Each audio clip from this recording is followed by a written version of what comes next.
Son las 7 en punto de la mañana, las 6 en las Islas Canarias. Muy buenos días, soy Rosana Laviada. Reciban un cordial saludo en nombre de todo el equipo que hace posible la mañana de Federico en Radio en este miércoles 16 de abril. Estamos ya en la antesala de los días grandes de la Semana Santa, el Jueves Santo y el Viernes Santo. Así que bueno, hoy muchísima información que les tenemos que dar sobre el estado de las carreteras. Comienza esa segunda fase de la operación salida, lo hará en unas horas, así que por supuesto les vamos a mantener informados. Y además se van a mantener en nuestra compañía hasta las 12 del mediodía, como siempre.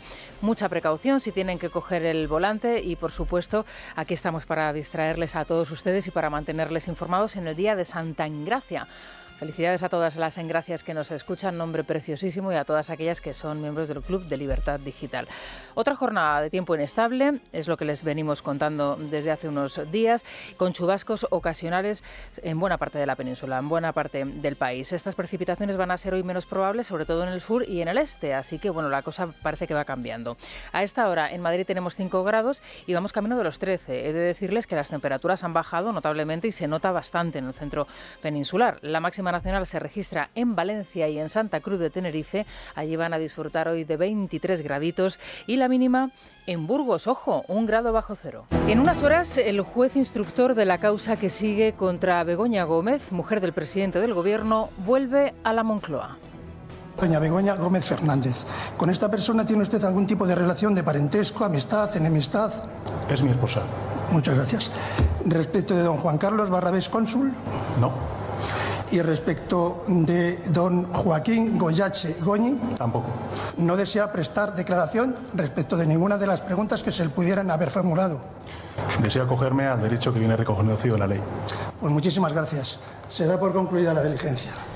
Juan Carlos Peinado acude al recinto presidencial una vez más después de lo que acaban de escuchar. Se registró el pasado 23 de septiembre, en esta ocasión para tomar declaración al triministro de Presidencia, Justicia y Relaciones con las Cortes, Félix Bolaños, que debe aclarar si contrató a Cristina Álvarez como asesora de Begoña Gómez, la mujer del presidente del Gobierno.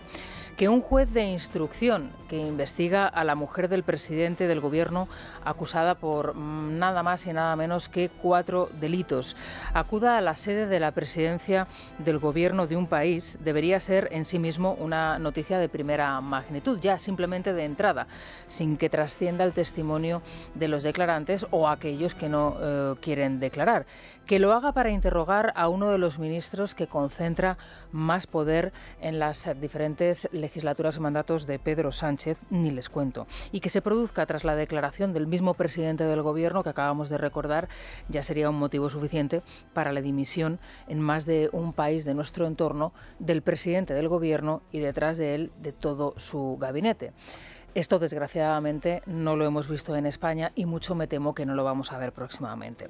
El juez Peinado, blanco de ataques furibundos por parte del Gobierno, regresa a la Moncloa para tratar de conocer por qué una empleada de Presidencia de Gobierno se dirigía en nombre de Begoña Gómez a algunas empresas que colaboraban en su máster para conocer si continuaban con su colaboración económica, se entiende.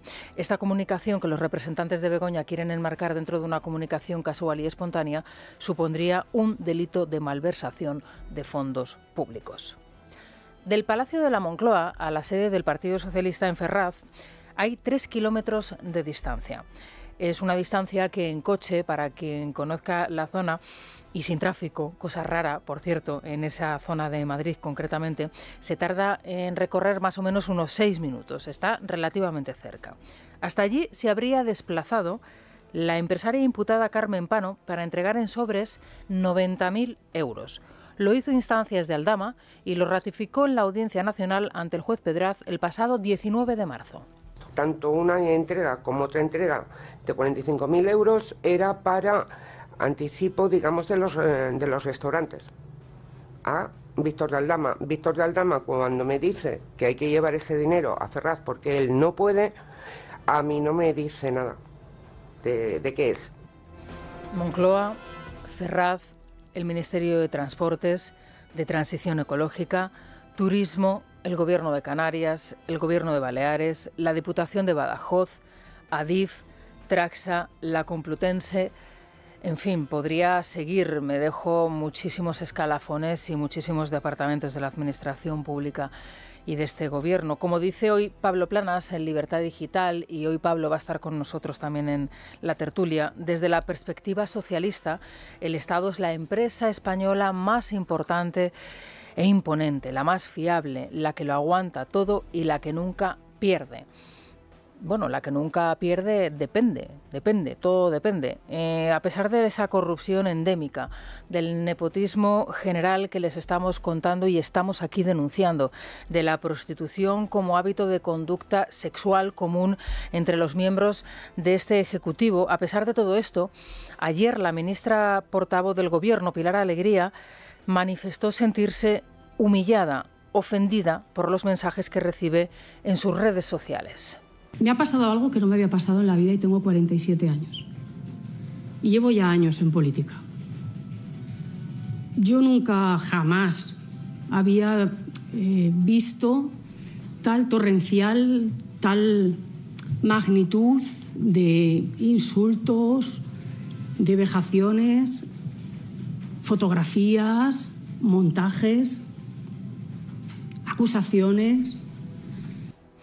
Bueno, al borde de la lágrima, o al menos es lo que quería fingir la ministra portavoz, porque hubo un momento en que no se sabía muy bien si estaba interpretando o si se había pasado de frenada en su interpretación. No se crean ustedes que la ministra se siente ofendida porque hubo quien la situó en el parador de Teruel la misma noche en la que Ábalos montó la Feria de las Vanidades y esa noche de los colchones y de los somieres rotos, como dice Santiago González, y ella no tuvo más que dar explicaciones y, por supuesto, confirmar que también estaba en ese parador de Teruel, en ese parador nacional de Teruel. Ella se siente muy ofendida porque se le hizo esa pregunta, porque se le preguntó dónde estaba durmiendo ese día y, oh casualidad, también estaba en ese parador de Teruel. Pero que Pilar Alegría, que lleva en redes sociales desde el año 2011, es decir, ya tiene una trayectoria y que sabe de sobra de qué va esto.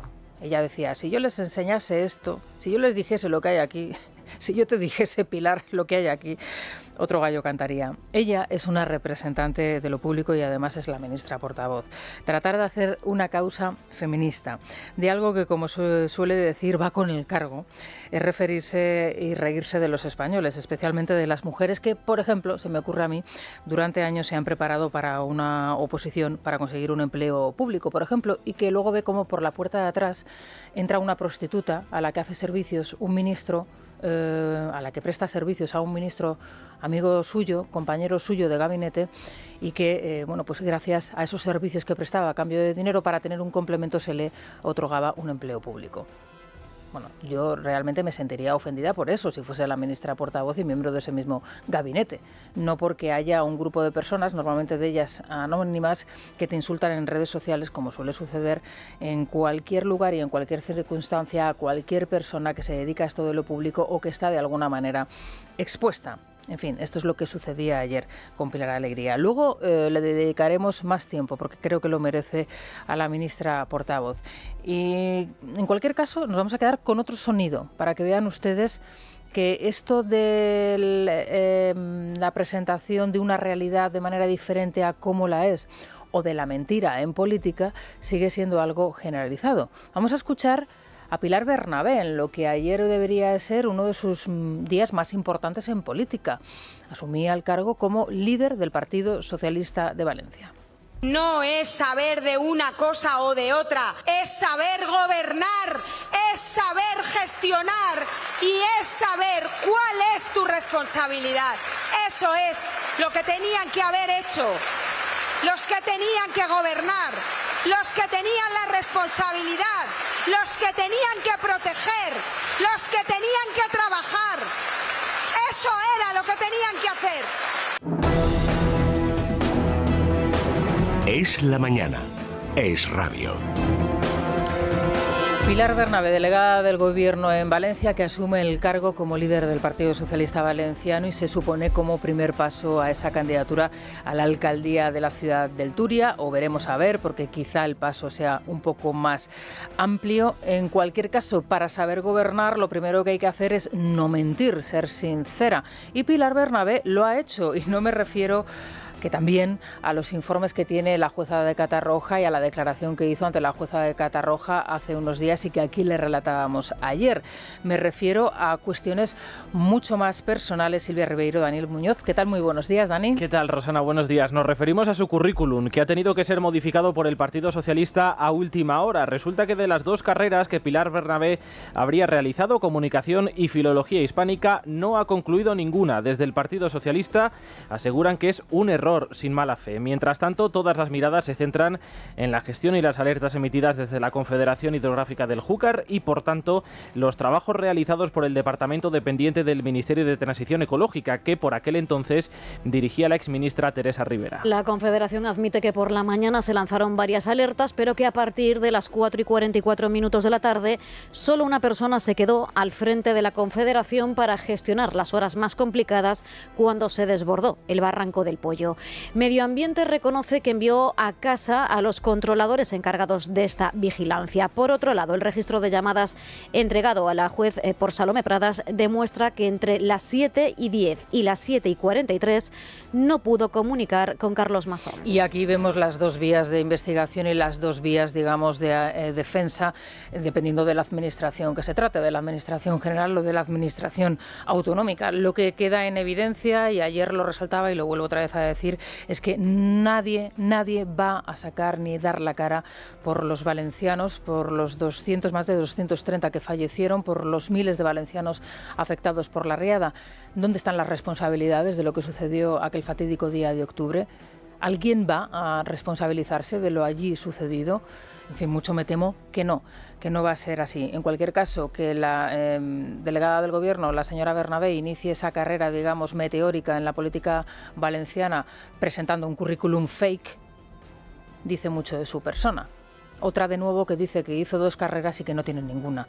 Bueno, la mentira, digamos, como hecho primordial dentro de la acción política es algo reiterado y constante en estos políticos y en este gobierno, y es absolutamente lamentable. Solo el hecho de haber falsificado un currículum ya significaría que no se puede presentar para ningún cargo más y que tendría que dimitir del que ya tiene. Es que esto lo hemos visto en otros países de nuestro entorno.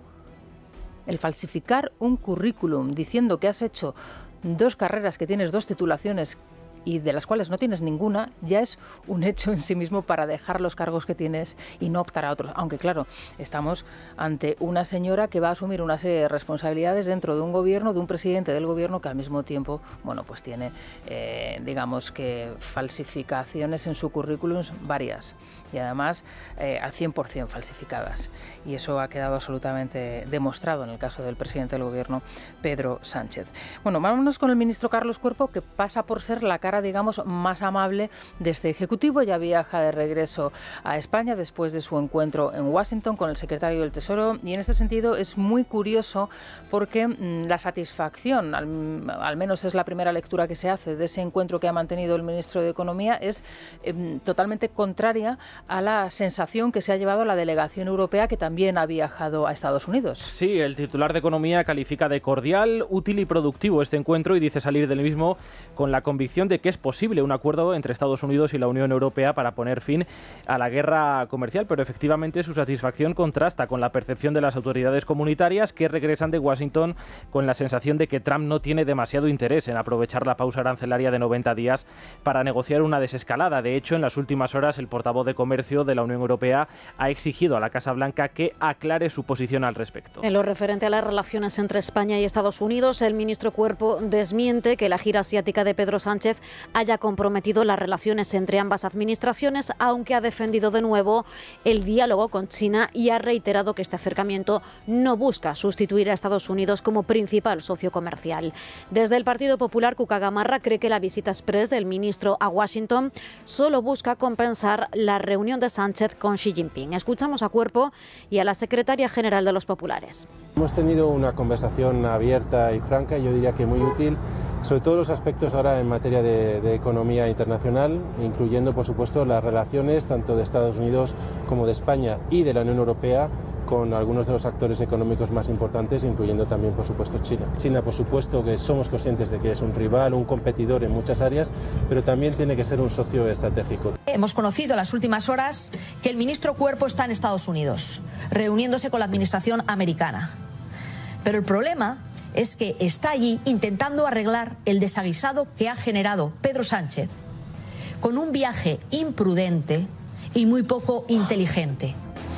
La realidad es que tanto el secretario del Tesoro como el propio Gobierno informó en sentido contrario a lo que dice la señora Gamarra, que es un viaje que ya estaba previsto con antelación. Y en cualquier caso habrá que ver qué sale de este y sobre todo las explicaciones yo creo que tendrían que dar es por qué el ministro de Economía español tiene que hacer un viaje en solitario, digamos particular, cuando hay toda una delegación o una representación de la Unión Europea que lo hace al mismo tiempo.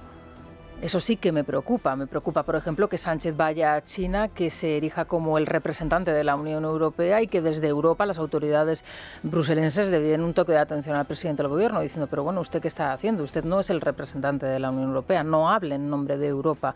Entonces, en ese aspecto sí me parece bastante preocupante. ¿Va a España por libre? O sea, ¿va Pedro Sánchez por libre en esta cuestión o se va a adherir a los intereses de Europa? Por cierto, que ya en Francia están reconociendo la situación crítica en la que se encuentra el país y se van a realizar una serie de recortes al respecto que lógicamente se ven acentuados por la situación de crisis comercial general y por la situación de inflación añadido al problema nacional que tienen también en el país. Este martes el Consejo de Ministros ha movilizado la primera línea de avales por valor de 1.000 millones para las empresas afectadas por los aranceles y entre tanto continúa negociándose, digamos, ese Real Decreto de ayudas entre el Partido Socialista y el Partido Popular, cuando en las últimas horas hemos conocido que de momento se ha puesto una pausa en esas negociaciones entre ambas formaciones. Sí, este primer paquete de ayudas se ha debatido con el Partido Popular, se ha discutido a pesar de que no necesita ser convalidado en el Congreso de los Diputados. El ministro Cuerpo informó el lunes a Juan Bravo, su interlocutor en el PP, lo cual no implica que hayan avanzado efectivamente las negociaciones entre Gobierno y principal partido de la oposición de cara a ese decreto que incluye ayudas por valor de 14.000 millones de euros, tal y como se ha encargado de recordar esta semana Alberto Núñez Feijóo. Esas conversaciones continúan en punto muerto a la espera de que el Ejecutivo incorpore algunas de sus propuestas. Ese decreto sigue negociándose con el resto de grupos parlamentarios, a excepción de Vox, que fue excluido de la ronda de contactos precisamente por su cercanía a Donald Trump. La formación de Santiago Abascal no entra a valorar el impacto de esta guerra comercial en las empresas españolas e insiste en la idea de negociar con el presidente norteamericano, pero no cree que el Gobierno español sea un interlocutor válido. Leticia Barquín, buenos días. Buenos días. Vox ha cargado contra lo que considera una contradicción del Gobierno en su política exterior. El partido critica que el Ejecutivo haya enviado al ministro de Economía, Carlos Cuerpo, a mantener una negociación bilateral con la administración Trump, después de haber defendido que la respuesta debía ser conjunta desde la Unión Europea. El secretario general de Vox en el Congreso, José María Figaredo, ha insistido en que la visita llega tarde y mal. Después de meses de quejas sistemáticas contra la administración de Trump, después de negar explícitamente que fuesen a ir a negociar, como vimos al ministro la semana pasada, después de negarlo, después de insultar, después de protestar, ahora van a una negociación. Pues bueno, tarde y mal. Desde Vox no confirman si Santiago Abascal ha mantenido contactos con la administración Trump tras imponer los aranceles. Sin embargo, valoran positivamente la visita de este jueves de Giorgia Meloni a Estados Unidos y que defienda sus intereses nacionales. Bueno, y hoy tendremos que estar muy pendiente también en las próximas horas, a partir de las 9:30, de la declaración pública que va a hacer el presidente de Asturias, el señor Barbón, al respecto de los últimos acontecimientos relativos a la muerte de los 5 mineros. Ya saben ustedes que en las últimas horas ha dimitido una de las máximas responsables del gobierno asturiano, en concreto la responsable de la Consejería de Industria. Bueno, y lo ha hecho precisamente porque de alguna manera cree que con su dimisión se limpia o se pone, digamos, una alfombra a la investigación que se tiene que desarrollar en torno a esta muerte. Bueno, la realidad es que yo creo que el gobierno a lo mejor está más pringado de lo que atañe a la Consejería de Industria, y es que se sabía, o al menos se conocía, hay indicios que indican que se era consciente de que en esa mina se estaban haciendo extracciones que están lógicamente prohibidas y que habrían provocado la muerte de los 5 mineros. Sí, ese accidente en la mina de Cerredo es la tragedia más grave de los últimos 30 años. daños, 5 muertos, 4 heridos, y se ha saldado este martes con la dimisión de la consejera de Industria. Belarmina Díaz ha comunicado por sorpresa su marcha, entre críticas a la oposición y sin hacer autocrítica, a pesar de que la propia Junta ha hallado indicios de que se estaba extrayendo carbón de manera ilegal. A ustedes no les importa por qué se produjo la explosión de Grisú, de Blue Solving, no les importa. Tan solo les interesa ejercer un ataque permanente y personal contra mi persona que ni yo ni mi familia merecemos. Desde el accidente mi único objetivo era investigación, verdad y justicia. Y tengo claro que en ningún caso voy a ser un obstáculo para la investigación, ni para conocer la verdad, ni para que se haga justicia. Muchas gracias. Es la mañana. Es radio.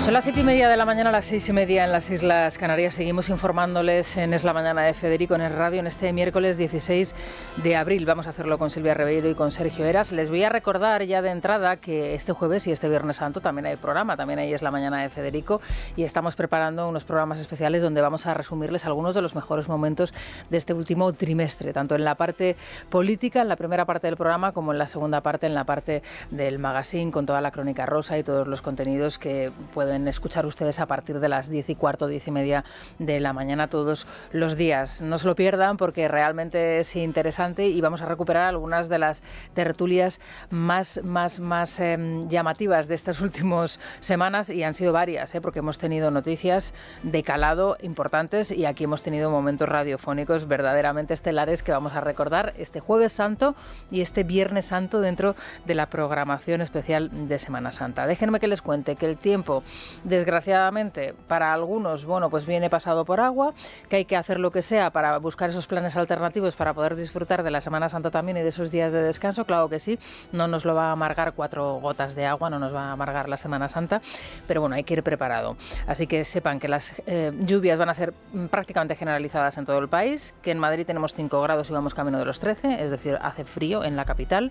La máxima nacional se va a registrar en Valencia, también en Santa Cruz de Tenerife, 23 grados, y la mínima en Burgos, 1 grado bajo cero. Bueno, nos vamos a situar en Cataluña. Ayer en el boletín informativo de las 10 de la mañana les contábamos las últimas declaraciones de Turull, las últimas declaraciones de uno de los socios primordiales del Ejecutivo de Sánchez, alertando de que el tiempo se agota, de que el tiempo va contando y que los compromisos adquiridos no se cumplen. Esto sirva como advertencia. Cada vez que Junts, cada vez que Puigdemont, cada vez que algún socio independentista del gobierno toca la campana, el gobierno reacciona. Y ya incluso se hablaba de la posibilidad de ir a unas elecciones. Si ya tu socio independentista de referencia o uno de los socios de referencia, o al menos el que te está marcando la política en Cataluña en los últimos tiempos y todas esas, transiciones que se están haciendo a la política catalana, ya te está advirtiendo de la posibilidad de la celebración de una elección, lógicamente esto se escucha y se nota en Moncloa y allí se reacciona. De momento Salvador Illa se convierte en presidente catalán por obra y gracia de los separatistas, eso es evidente, y ayer tuvimos una muestra más de ello. Sí, el gobierno de Salvador Illa ha reemplazado al delegado de la Generalidad en Perpiñán, que se negaba a referirse a la zona sur de Francia como Cataluña Norte. Christopher Persson, además, estaba en la diana de los separatistas por no haber organizado ningún evento de cara a las celebraciones de Sant Jordi. Será sustituido por el que fuera alcalde de Puigcerdà, en Gerona, y que forma parte del partido de Carles Puigdemont. Además, el Pleno del Ayuntamiento de Barcelona ha aprobado una propuesta de la Esquerra para exigir al gobierno de Sánchez que saque a la Policía Nacional de la comisaría de Vía Laietana. La iniciativa ha salido adelante con los votos de los republicanos, de Junts y de los comunes. El PSC se ha abstenido y solo PP y Vox se han opuesto. Escuchamos al concejal socialista de Cultura, Francesc Marcé, y al popular Víctor Martí. Tenemos un compromiso serio. Es obvio que debe ser un espacio de memoria. Lo hemos dicho varias veces. Incluso el ministro del ramo, Ángel Víctor Torres, lo ha dicho. Estamos de acuerdo en que no es compatible que sea un espacio de memoria y un espacio de la policía. No tiene un gran sentido. Estamos plenamente convencidos de que esta propuesta no se trata solamente de un debate sobre un edificio de nuestra ciudad, es la estigmatización constante de un cuerpo policial por parte de algunos actores políticos. De algunos actores políticos. Bueno, y en ese entorno de la Vía Layetana, en esa comisaría de policía, es donde se produjeron algunos de esos actos, digamos, y de esas imágenes durante el golpe del 1O, y también donde se mantuvo esa actitud absolutamente heroica de los miembros de los cuerpos y fuerzas de seguridad del Estado. Nosotros recientemente hablamos con ellos, con sus representaciones allí en Cataluña, y nos contaban que prácticamente el 80%, 85% de los agentes allí destinados piden ser trasladados de Cataluña. Es decir, no quieren estar trabajando en Cataluña, pero no porque, digamos, que su vocación de función pública les impida trabajar en Cataluña, sino porque, lógicamente, el ambiente allí es invivible. Nos contaban y nos relataban, y les estoy hablando de hace tan solo unas semanas, que lejos de normalizarse la situación, que es algo que le gusta mucho decir a Salvador Illa y al Partido Socialista de Cataluña, la situación se ha enrarecido y se ha dificultado mucho más para todos aquellos que son constitucionalistas y que así lo reclaman y lo proclaman, y que así lo defienden. Por ejemplo, los padres de los hijos de estos policías, de estos agentes que quieren que sus hijos estudien en español en la escuela. Bueno, esto ya se ha convertido en una constante y además está oculto, disfrazado bajo ese gobierno del líder del Partido Socialista en Cataluña y presidente de la Generalidad, Salvador Illa, que bajo mi punto de vista, y siempre lo diré, es el gran tapado absolutamente de todo lo que estamos abordando y les estamos contando desde hace ya meses, el gran tapado y el gran liberado de esa gran trama y ese gran pulpo de la corrupción que todo lo salpica y que todo lo ha extendido desde el gobierno de la nación, ¿no? Bueno, y atención a la siguiente noticia, a partir de las 8 le vamos a dedicar más tiempo, pero el gobierno prepara una norma, una ley para rebajar la edad en la que uno tiene derecho a votar a los 16 años. Esto daría un vuelco absoluto a la situación política en España, porque se sumarían muchísimos votantes más, muy jóvenes, con unas tendencias, digamos que más extremas, que cambiarían probablemente en buena parte y en buena medida el arco parlamentario español. Es una vieja idea de sumar y ahora su ministra Sira Rego le ha incluido en el borrador de la nueva Ley de Juventud e Infancia. La idea es que la norma sea aprobada antes de que acabe el año, de modo que en las próximas generales los menores de 16 ya podrían ser llamados a las urnas. Desde el Ministerio alegan que esto ya ocurre en países como Alemania, Grecia o Brasil. Pilar Alegría, por su parte, rebaja las expectativas. Sobre la rebaja del voto que usted preguntaba, no se ha visto esta cuestión en ningún órgano colegiado del Consejo de Ministros, en ningún caso. Y esto quiero también dejarlo muy claro.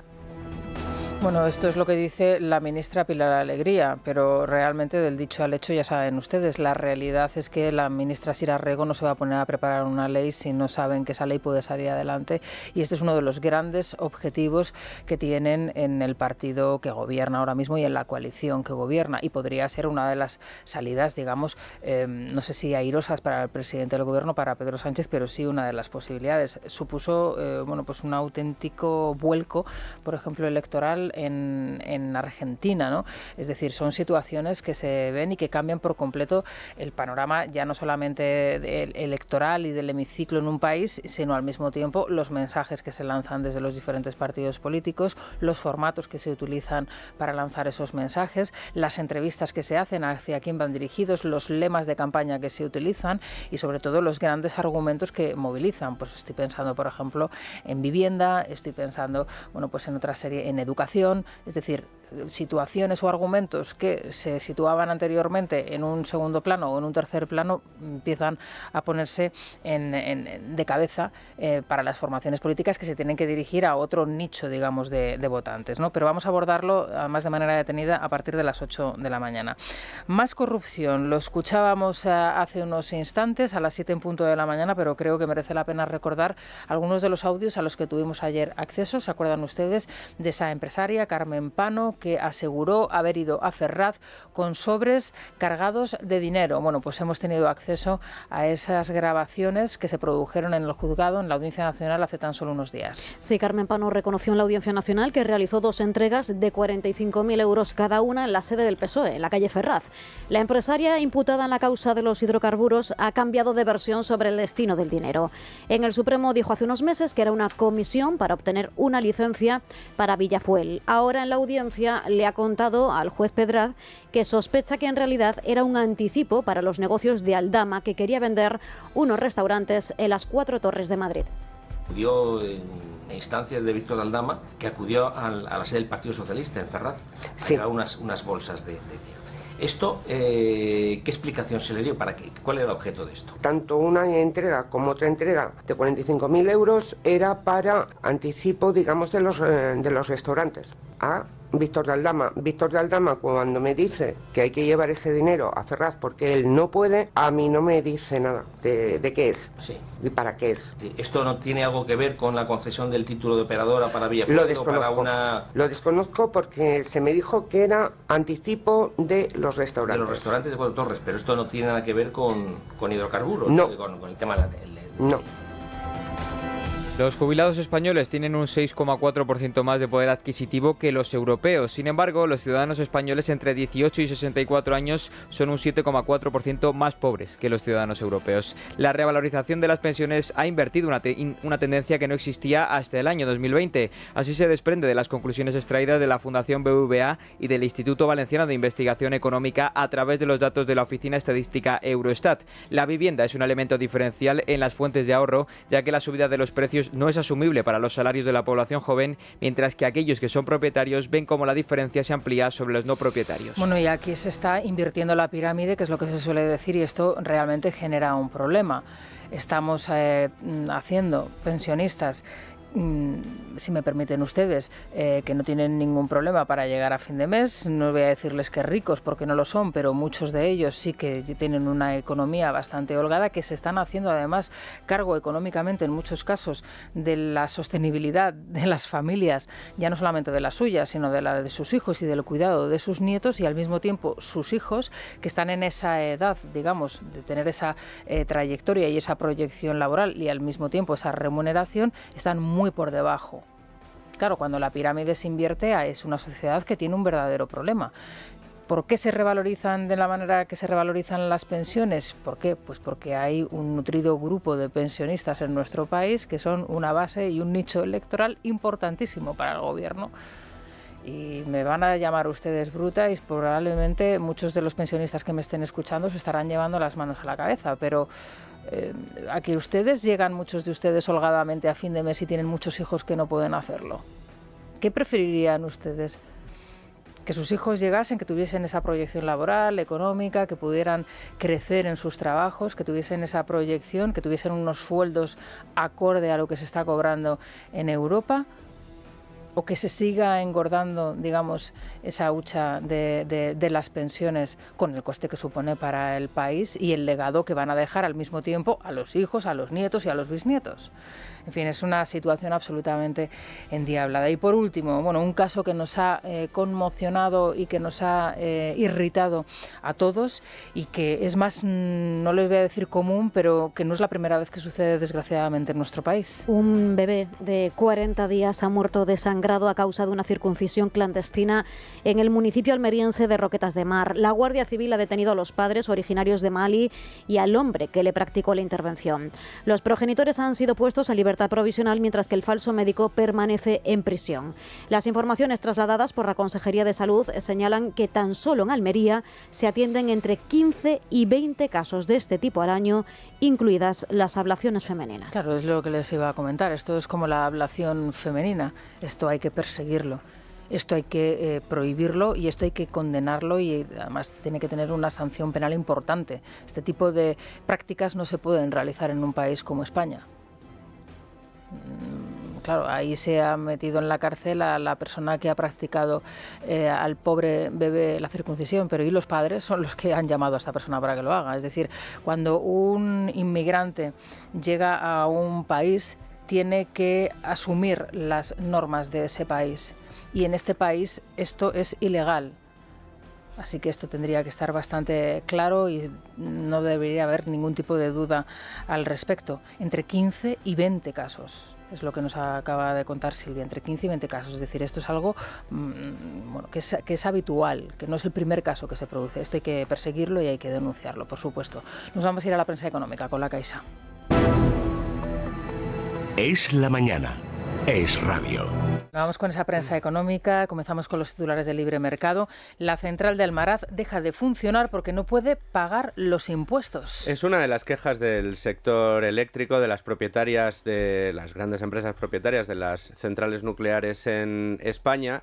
Ya lo han advertido durante mucho tiempo con todo este debate del cierre de las nucleares. El gobierno se sujeta al argumento de que las propietarias de las centrales nucleares quieren cerrar sus centrales porque dicen que no les resulta rentable. Claro, en este argumento el gobierno hurta una realidad que es desde que llegó al poder les ha subido los impuestos más de un 70% a este tipo de plantas. ¿Qué dice la industria? Oiga usted, quíteme esa carga impositiva porque si no funcionar a mí me sale a pagar, no gano dinero con estas altísimas tasas impositivas.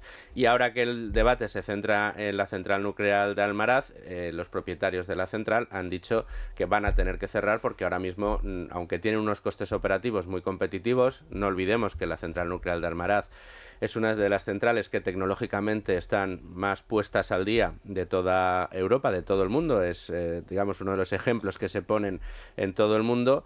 Bueno, pues dice que tienen tantos costes fiscales que ahora mismo les resulta prácticamente imposible poder seguir funcionando. Es una de las grandes cuestiones, la energía nuclear, también la situación que se está viviendo en España. Tenemos que dedicarle tiempo a la situación y, bueno, lo que quiere imponer el gobierno en este caso, o el ahogamiento, el estrangulamiento que está imponiendo también a través de esos impuestos, ¿no? Bueno, Yolanda Díaz, es que le encanta, esta mujer no puede parar. Quitará negocia con Sánchez que la inspección controle en remoto los horarios a las empresas. Bueno, sí, está queriendo poner en marcha mecanismos para que desde la inspección de trabajo no haga falta de vez en cuando hacer una visita a las empresas, igual que se hace ya a muchas empresas que se les controla absolutamente todos los gastos en remoto cada vez que se producen, cada una de las facturas, Hacienda va teniendo transparencia en tiempo real de la actividad de las empresas, que me parece una barbaridad, pero bueno, en cualquier caso es hacia dónde vamos. Quiere lo mismo con las inspecciones de trabajo, que en remoto y en tiempo real el gobierno, la administración, los servicios públicos de empleo, la inspección de trabajo tenga constancia de cómo se realizan pues los fichajes en las empresas, las bajas laborales, los horarios, los descansos de los trabajadores y si toda la normativa que hay y que se va aprobando año a año se va cumpliendo de manera escrupulosa.